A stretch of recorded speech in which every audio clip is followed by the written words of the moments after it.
ఆంధ్ర రాష్ట్రంలో మద్యం స్కామ్ జరిగింది. అది డిస్టిలరీస్ మ్యానుఫ్యాక్చరింగ్ దగ్గర నుంచి ఆఖరి కన్స్యూమర్ సేల్స్ వరకు కూడా ఈ అవినీతి జరిగింది అన్నది చాలా స్పష్టంగా అర్థమవుతుంది. ఎందుకంటే ప్రపంచంలో ఎక్కడా లేని విధంగా ఈ డిజిటల్ యుగంలో కూడా ఓన్లీ క్యాష్ పద్ధతుల్లో అమ్మకాలు జరిపింది కేవలం ఒక్క ఆంధ్ర రాష్ట్రంలో మాత్రమే అనుకుంటారు.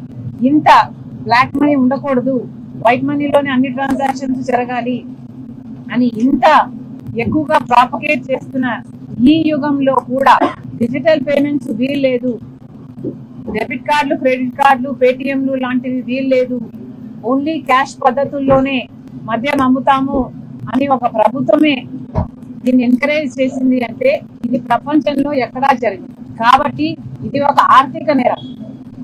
ఇది అంతకంటే పెద్ద నేరం. 3,500 కోట్ల రూపాయలు కమిషన్లు తీసుకున్నారు అని మీరు చెప్తున్నారు.